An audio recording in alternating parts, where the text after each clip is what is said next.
Baduke Stats, Sport Next Level. Refa yule Dahane Beida leo hii alikuwa miongoni mwa wale waliokuwa gumzo kwenye uwanja wa New Amani Complex pale visiwani Zanzibar, wakati wa Tanzania wekundu wa Msimbazi Simba waliposhuhudia RS Berkane, mabingwa wa ligi kuu ya Morocco, wakitoa ubingwa wa kombe la shirikisho barani Afrika kwa mara ya 3 katika historia yao, baada ya kupata sare ya 1-1 dhidi ya wekundu wa Msimbazi Simba katika mechi ya pili ya fainali ya kombe la shirikisho barani Afrika kwa msimu huu, na hivyo matokeo ya jumla kuwa 3-1, kwa sababu RS Berkane katika mechi ya kwanza iliyochezwa tarehe 17 mwezi huu kule Berkane nchini Morocco walishinda 2-0. Leo hii wekundu wa Msimbazi Simba wakishangiliwa na maelfu ya mashabiki waliojazana kwenye uwanja wa New Amani Complex visiwani Zanzibar, wakiongozwa na mgeni wa heshima, Rais wa Serikali ya Mapinduzi ya Zanzibar, Dr. Hussein Ali Mwinyi. Leo hii walicheza vyema, lakini mwisho wa siku walijikuta wakiruhusu bao kuelekea mwishoni mwa mchezo, bao ambalo lilifanya mchezo uishe kwa 1-1 katika dakika ya 90+, ikiwa baada ya Simba kutangulia kwa bao zuri la dakika 17 lilikuwa wavuni na Joshua Budo Mutale, mchezaji bora wa mchezo huu. Matokeo yake 1-1 ikawapa RS Berkane ubingwa huo, na hivyo kuongeza orodha ya mataji ya kombe la shirikisho ambao RS Berkane wameyatoa kuanzia msimu 2019-2020 mpaka leo hii. Katika mechi ya leo hii Simba walimiliki mpira kwa 59% kama wenyeji dhidi ya 41 za RS Berkane. Lakini ni katika mchezo ambao licha ya Simba kuonekana kumiliki zaidi mchezo, lakini kwa mara nyingine tena RS Berkane ndio waliofika zaidi kwenye lango la Simba, kwa sababu mashuti yaliyopigwa mpaka mwisho wa mchezo yalikuwa ni mashuti 7-8, lakini Simba wakipiga shuti moja la kulenga lango lililozaa bao lililowekwa wavuni na Joshua Budo Mutale, lakini RS Berkane wakipiga mashuti 5 yaliyolenga lango. Hata hivyo, matukio ya kukumbukwa ni pamoja na bao la kipindi cha pili lililowekwa na Steven Dese Mukwala, mpira wa free kick uliopigwa na Jasha Ahua, aliweka wavuni vizuri kwa kichwa, lakini mwamuzi Dahane Beida yule aliyeshindwa kutumia vema marejeo ya picha za video VAR katika mechi ya robo finali ligi ya mabingwa barani Afrika mwezi wa 4 mwaka jana, wakati wananchi Yanga, wawakilishi wengine wa Tanzania katika michuano ya CAF kwa msimu uliopita, wakiwa katika mechi ya robo finali kombe ligi ya mabingwa barani Afrika dhidi ya Mamelodi Sundowns kwenye uwanja wa Loftus kule Pretoria nchini Afrika Kusini, shuti lililopigwa na Stefan Aziz Ki katika msimu huo kwenye dakika ya 58 lilionekana kugonga besela na kutumbukia na kuvuka mstari wa goli, na hivyo kustahili kuwa bao, kwa sababu lilionekana kana kwamba umevuka kwa 100%. Kwa sheria za mpira wa miguu lilipaswa kuwa bao, lakini Dahane Beida pamoja na wasaidizi wake wa chumba cha VAR wala hawakujishughulisha kuipa Yanga bao lililostahili katika mchezo huo ambao mwisho wa siku uliisha kwa suluhu, na hivyo matokeo ya jumla kuwa 0-0, kwa sababu katika mechi ya kwanza jijini Dar es Salaam kwenye uwanja wa Mkapa pia iliisha 0-0. Mikwaju ya penalty ikaiondoa Yanga. Dahane Beida, mwamuzi kutoka Mauritania, akawagumzo kwa tukio hilo. Leo hii bao la Steven Dese Mukwala, Dahane Beida akawa makini zaidi, kwa maana kwamba akatumia marejeo ya picha za video kwenye VAR na maafisa wake kuamuru kwamba lilikuwa ni offside, lakini ni kwamba Dahane Beida hakutaka hata kujishughulisha kwenda kufanya marejeo yeye mwenyewe kwa kujiridhisha kwenye VAR. Badala yake alikubaliana vyema na maamuzi kutoka kwa wasaidizi wake wa chumba cha VAR, na hivyo kuamuru kwamba mpira ulikuwa ni offside.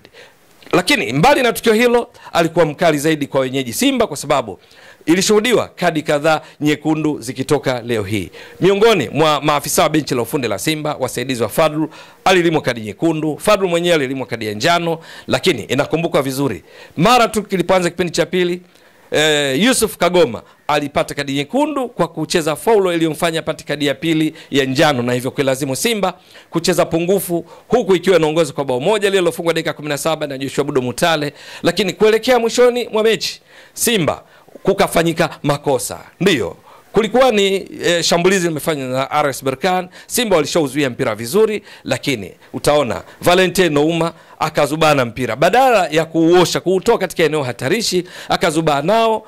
RS Berkane wakaupitia na kufunga bao muhimu lililofanya matokeo yawe 1-1 katika dakika 9 za muda wa nyongeza baada muda wa kawaida kutimia. Ikumbukwe ziliongezwa dakika 9 kufidia muda uliopotea kwa sababu mbalimbali, kwa sababu kulikuwa na kusubiriwa kwa matokeo ya VAR, kulikuwa na VAR checking, lakini na matukio mengine mbalimbali yalimfanya mwamuzi Dahane Beida kuongeza dakika 9. Kwa hiyo mwisho wa mchezo Dahane Beida maamuzi yake leo hii akiwa mkali haswa, lakini kwa maamuzi ambayo kwa kiasi kikubwa aliathiri Simba, hasa kwa kucheza pungufu katika muda mwingi wa mchezo wa kipindi cha pili, yakaifanya Berkane itimize malengo yake ambayo ilikuwa ni kupata ushindi wowote ama sare yoyote katika mchezo ambao tayari waliingia wakiwa wanaongoza kwa mabao 2-0. Lakini mbali na hayo, Simba pia wenyewe wanapaswa kwenye kocha Fadlu Davis na benchi lake la ufundi kujiimarisha zaidi, hasa katika kutumia nafasi wanazozitengeneza, kwa sababu leo hii Simba walicheza vizuri zaidi. Kuwapo kwa mchezaji Joshua Budo Mutale kuliwafanya RS Berkane wapungue makali, hasa eneo la kati. Kwa kiungo wao Mamadou Lamine Camara, mchezaji wa kimataifa wa Senegal, hakuwa na makali hivyo kulinganisha na mechi iliyopita ambayo alikuwa mchezaji bora wa mechi akifunga bao, lakini pia akiwa amewini mipira yote ya juu 10 katika mchezo uliopita ambao RS Berkane walishinda 2-0. Lakini leo hii kuwapo kwa Joshua Budo Mutale alicheza vizuri sana, kulimfanya Mamadou Lamine Camara aonekane sitishio, kiasi ya kwamba kipindi cha pili alikuja kutolewa na mwalimu wake Moin Shabani na kumuingiza Sidibe, kwa sababu alionekana amezidiwa kwa kiasi kikubwa. Joshua Budo Mutale aling'ara akikimbia huku na kule. Katika tukio mojawapo pengine Simba ilikuwa na nafasi ya wazi mojawapo ya kufunga. Asisti ingekuwa nzuri kwa Joshua Budo Mutale aliyempasia Shomari Kapombe akiwa yeye na wavu, kwa sababu hakukuwa na zuio la golikipa wala beki, yeye na lango, ikiwa ni takribani hatua zizidi 2. Lakini kwa bahati mbaya sana kwa Simba na Kapombe aliunganisha mpira ambao aliupiga kwenye paji la uso na hivyo kudundia chini na kutoka nje, nafasi ambayo pengine Simba wangeongoza kwa mabao 2 kabla ya kuja kutokea zahama kuelekea mwishoni mwa mchezo kwa bao lililosawazishwa na RS Berkane kufanya matokeo yawe 1-1. Zipo sababu kadhaa ambazo Simba leo hii walijikuta wakipata sare badala ya kupata ushindi wa tofauti ya mabao 3 kama ilivyotarajiwa. Mojawapo ni huo umakini wa kutotumia nafasi walizotengeneza, lakini pili ni pamoja na kutokuwa makini katika mpira wa mwisho kwenye kuondosha, lakini tatu uwezi kuacha kumtaja refa Dahane Beida ambaye kwa kiasi kikubwa alionekana kuwa na maamuzi yenye kuwaumiza zaidi Simba, ingawa mengine ukiyafuatilia vizuri alikuwa sahihi. Dahane Beida amechangia kwa kiasi kikubwa pia katika ufanisi wa RS Berkane ambao nao cheza yao ilikuwa ya mahesabu zaidi, wakishambulia kwa hesabu, ambapo mwisho wa siku idadi ya mashuti ya kulenga shabaha ilidhihirisha juu ya mipango kazi ya Moin Shabani katika mafanikio yake. Lakini pia idadi ya mashuti kwa ujumla, mashuti 7 dhidi ya 8. Mchanganyiko wa yote hayo kwa kiasi kikubwa ukawezesha RS Berkane kutoa ubingwa aliostahili kutokana na namna walivyocheza katika mechi zote 2, wakicheza kibingwa zaidi. Lakini leo hii haikuwa mechi rahisi kwao, ingawa mwisho wa siku wamekuwa mabingwa. Ewe mtazamaji wa Mbwaduke Stats Sport Next Level, endelea kuunga mkono channel hii kwa kuhakikisha kama subscribe, una share, una like na kucomment. Mwasilishaji wako ni mimi Ramadhani Mbwaduke almaarufu kama mzee wa data. Shukrani jazilan. Bye bye.